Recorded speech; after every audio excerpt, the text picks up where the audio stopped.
Ang programang ito ay rated SPG. Striktong patnubay at gabay ng magulang ang kailangan. Maaaring may masiselang tema, lengguwahe, karahasan, sexual, horror o droga na hindi angkop sa mga bata. Dapat maayos ang suot mo. Nakakaya sa kanila. Carlos, pwede ba, Lynette? Sumunod ka sa sinasabi ko. Maligayang pagbabalik muli at welcome back dito sa aking munting channel. Galit na hinila nga dito ni Carlos Benitez itong si Lynette dahil sa hindi niya nagustuhan ang kasuotan dito ni Lynette. Tila pinahiya daw niya itong si Carlos dahil sa suot nito. At hindi nga napigilan ni Carlos na pagsabihan itong si Lynette na mahiya naman daw siya sa mga kaibigan dito ni Carlos.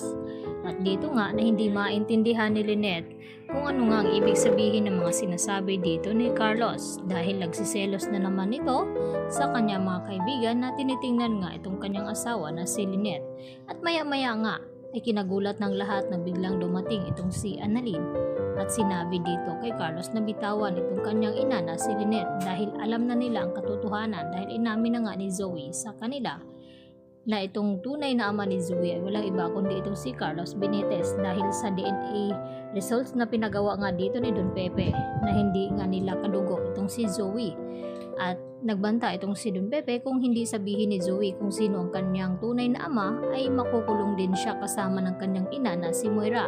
At wala na nga nagawa pa itong si Zoe dahil naipit na nga siya dito sa sitwasyon sa akala ni Zoe na hindi makakaligtas itong si Don Pepe. At narinig din pala lahat ni Don Pepe ang mga sinasabi dito ni Zoe at Moira na dapat wala daw makakaalam sa kanilang sekreto na matagal nang alam dito ni Zoe ang itinatagong sekreto tungkol sa kanyang tunay na pagkatao na hindi si Doc RJ ang kanyang tunay na ama.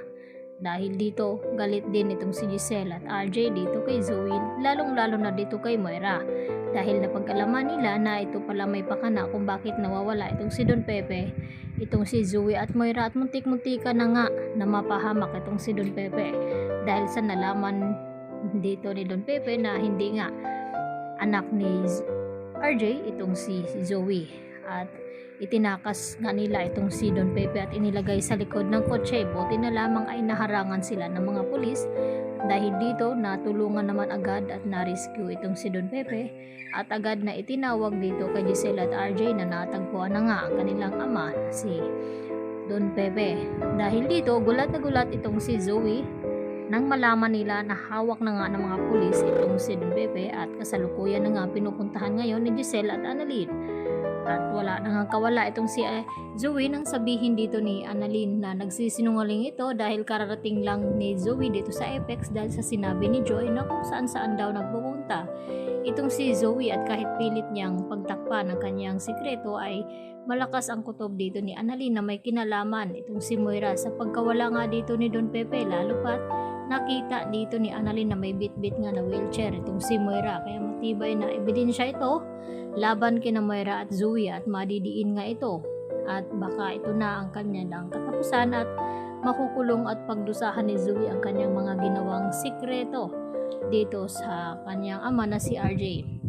At magugulat naman itong si Lynette na ang kanyang taong pinakasalan ay niloloko lang din pala siya nito dahil matagal na nga na itinatago ni Carlos sa kanila at lalong-lalo na dito kay Lynette na may anak pa pala siya maliban kay Harry at ito na nga si Zoe.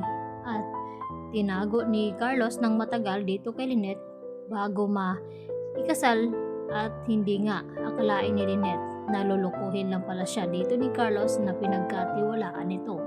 At ngayon ay hawak na nga ni Carlos itong si Lynette at sunod-sunuran sa lahat ng gustong ipapagawa nito.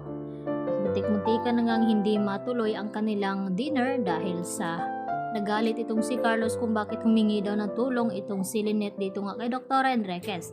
Kaya yun naman ay pinagtataka ni Lynette na kung bakit galit itong si Carlos dito kay Dr. Enriquez na kaibigan naman daw nila ito. Yun pala ang gusto mangyari ni Carlos ay pahirapan talaga itong si Lynette. Yan ang ating patuloy na abangan mamaya sa Abot Kamay na Pangarap. Yan lang po at maraming salamat.